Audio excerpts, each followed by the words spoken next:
Hello students, SSC MTS का notification आ चुका है और ऑफिशियली हमारे चैनल पे बता दिया गया है क्या प्रोसेस है, कैसे फॉर्म भरा जाएगा।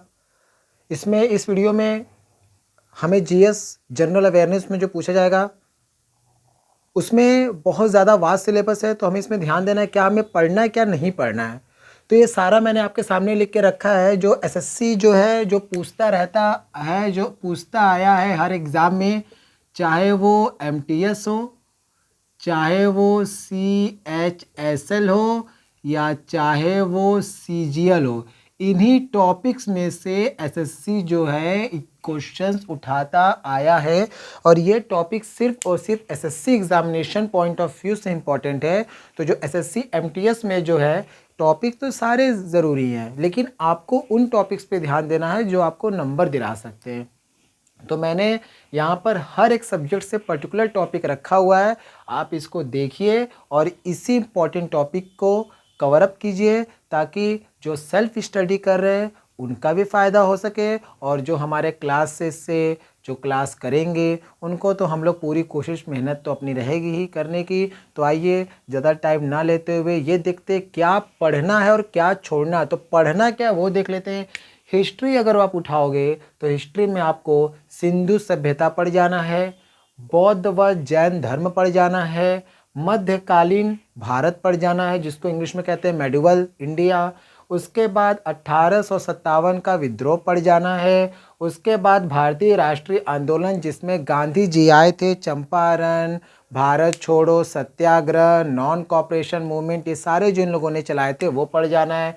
अगर हम आते हैं भूगोल पे, ज्योग्राफी पे, तो ज़्यादा कुछ नहीं, लोक नृत्य। कोई बच्चे सोच रहे होंगे सर उसमें दिया जनरल अवेयरनेस, तो जनरल अवेयरनेस का मतलब होता है स्टैटिक वाला पार्ट। हिस्ट्री में आप सोच रहे होंगे सर एंशियंट हिस्ट्री क्यों नहीं दी है, प्राचीन इतिहास क्यों नहीं बताया, क्योंकि आपको जर्नल स्टडीज़ नहीं पूछ रहा है, वो जर्नल अवेयरनेस पूछ रहा है। ये पूछना चाह रहा है कि आप किसी भी सामान्य के प्रति कितना अवेयर हो। तो ये सब जनरल अवेयरनेस का पार्ट है। पहले तीर्थकर कौन थे, जैन तीर्थकर कौन थे, बौद्ध ने अपनी पहली संधि कहाँ पे की, किस जगह की, कौन पहले आया कौन पहले गया, मध्यकालीन भारत में कौन क्या हुआ किस तरीके से हुआ, तो ये सब स्टैटिक जीके का पार्ट है।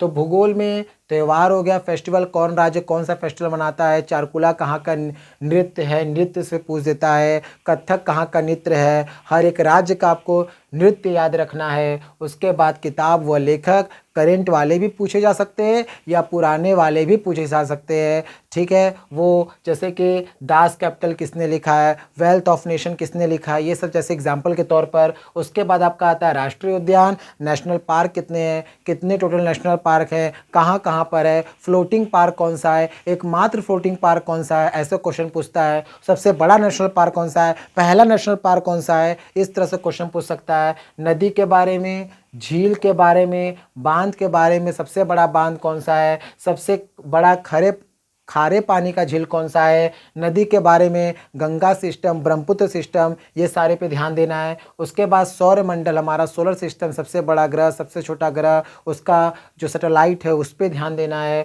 उसके बाद वायुमंडल, एटमॉस्फेयर में कौन कौन सा, तापमंडल, स्ट्रेटोस्फेयर, ट्रोपोस्फेयर, उसके बाद मेसोस्फेयर, इस तरह से एक्सोस्फेयर, इस तरह से आपको ध्यान देना है। परिवहन पे ध्यान देना है, परिवहन में हमारा रोडवेज, रेलवेज, वाटरवेज, एयरवेज, जो चारों परिवहन है, रेल मार्ग, सड़क मार्ग, ये सारे पे ध्यान देना है। और जनगणना पे ध्यान देना है, सेंसस से क्वेश्चन ज़रूर पूछता है। सबसे ज़्यादा सेक्स रेशियो वाला राज्य बताओ, सबसे ज़्यादा लिटरेसी वाला राज्य बताओ, सबसे ज़्यादा कम लिटरेसी वाला राज्य बताओ, इस तरह से क्वेश्चन आ जाते हैं। और अभी तक जनगणना हुआ नहीं है तो 2011 पे बेस्ड क्वेश्चन सारे आएंगे। उसके बाद आपको भारतीय राज्य व्यवस्था, हमारा जो भारत का जो राज्य है, जो भारत एक मेरा, वो कैसे चल रहा है, किस तरीके से चल रहा है, तो उसमें संविधान की प्रस्तावना पढ़ना है आपको, मौलिक अधिकार और मौलिक कर्तव्य पढ़ना है। ये खाली पढ़ना नहीं, इससे क्वेश्चन दिए जाते इसके अनुच्छेद से, कि किस अनुच्छेद में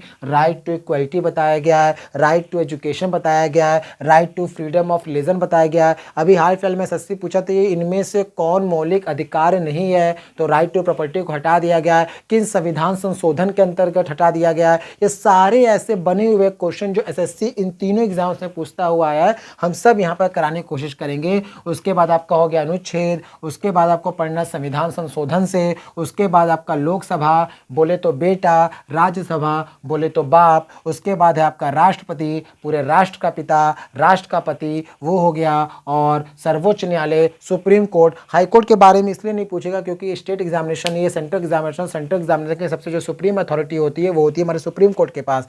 सर्वोच्च न्यायालय में कैसे जज नियुक्त होते हैं, कितने जज होने चाहिए, इनमें से जो चीफ जस्टिस का रोल क्या होता है। जैसे हम जानते हैं राष्ट्रपति को नियुक्ति दिलाता है, राष्ट्रपति को ओथ दिलाता है, शपथ दिलाता है, इस तरीके से। और कुछ महत्वपूर्ण अनुसूचियां हैं कि पंचायती राज किस में ऐड किया गया, आपका म्यूनसिपल कॉरपोरेशन किस में ऐड किया गया, ठीक है। तो इस तरह से अनुसूचियां हमको याद रखना है। तो इतने, और उसके बाद आपका आता है समान विज्ञान, जिसमें कि आपको एसआई यूनिट, फिजिक्स, सबसे ज़्यादा जो रोल प्ले करता है वो हमारा प्ले करता है जीव विज्ञान, जिसको कि हम बायोलॉजी के नाम से जानते हैं। इसमें आपको ह्यूमन बॉडी पे ध्यान दे देना है। ह्यूमन बॉडी में बेसिकली ध्यान रखना है सेल्स पे, डाइजेस्टिव सिस्टम पे, और साथ ही साथ डिफिशियंसी डिजीज पे, न्यूट्रिएंट्स का, न्यूट्रिशन का जो विटामिन्स है, जो मिनरल्स, उसका केमिकल नेम क्या है। उसके बाद आपको पीएच वैल्यू पे ध्यान देना है, एटम्स पे ध्यान देना है, प्रकाश स्पीड कितनी होनी चाहिए, क्या होना चाहिए, वैक्यूम में कितना होना चाहिए, वाटर में कितना होना चाहिए, लाइट की स्पीड सॉलिड में कितना होना चाहिए, गैस में कितना होना चाहिए,